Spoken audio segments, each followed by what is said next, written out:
حمدا للہ اما بعد فاعوذ باللہ من الشیطان الرجیم بسم اللہ الرحمن الرحیم ان اللہ وملائکتہ یصلون علی النبی یا ایہا الذین آمنوا صلوا علیہ وسلموا تسلیما الصلاة والسلام علیک یا سیدی یا رسول اللہ وعلی آلک واصحابک یا سیدی یا حبیب اللہ۔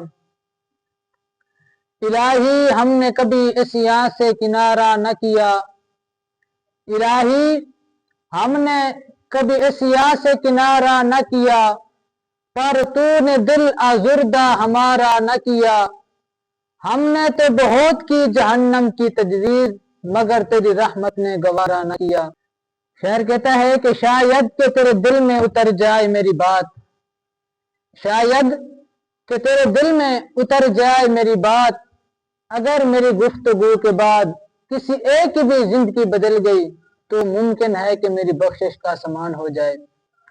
اللہ رب العزت کی حمد و ثنا، اللہ تبارک و تعالی نے اپنے لوگوں کی رہنما کے لیے کائنات عالم میں اپنے کم و پیش 1.25 لاکھ انبیاء کرام علیہم السلام کو مبعوث فرمایا۔ تمام انبیاء کرام علیہم السلام نے لوگوں کی اصلاح کی۔ اب مقدر اپنے اپنے جس کا جتنا ظرف تھا اس کو اتنا ہی مل گیا۔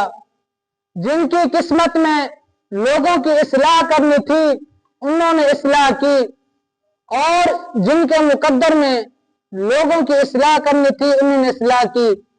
دوسری بات یہ ہے کہ اللہ رب العزت نے لوگوں کی اصلاح کے لیے انبیاء کرام علیہم السلام کے ذریعے آسمانی کتابوں کا نزول فرمایا، تاکہ انبیاء کرام علیہم السلام کے پردہ فرمانے کے بعد بھی اپنی اصلاح کر سکیں۔ اور جب رسول اللہ صلی اللہ علیہ وآلہ وسلم کی جلوہ گری ہو گئی تو سابقہ انبیاء کرام علیہم السلام کی شریعت بھی منسوخ ہو گئی، اور قرآن مجید فرقان حمید کے نزول سے تمام کتب کے احکامات بھی منسوخ ہو گئے۔ اب قیامت تک سکہ چلے گا تو میرے مصطفیٰ کا سکہ چلے گا۔ قیامت تک جس کتاب کے احکامات جاری اور ساری رہیں گے وہ کتاب قرآن مجید اور فرقان حمید ہے۔ قرآن مجید اور فرقان حمید ایک ایسی لاریب عیب کتاب ہے کہ جس سے سن کر کروڑوں لوگوں نے اپنی اصلاح کی۔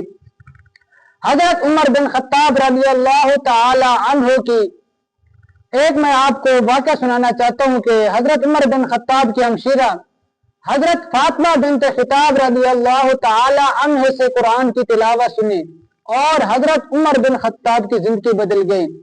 پھر وہ مقام حاصل ہوا کہ رسول اللہ صلی اللہ علیہ وآلہ وسلم نے فرمایا کہ اے عمر، جس راستے پر تو چلتا ہے نا شیطان وہ راستہ چھوڑ دیتا ہے۔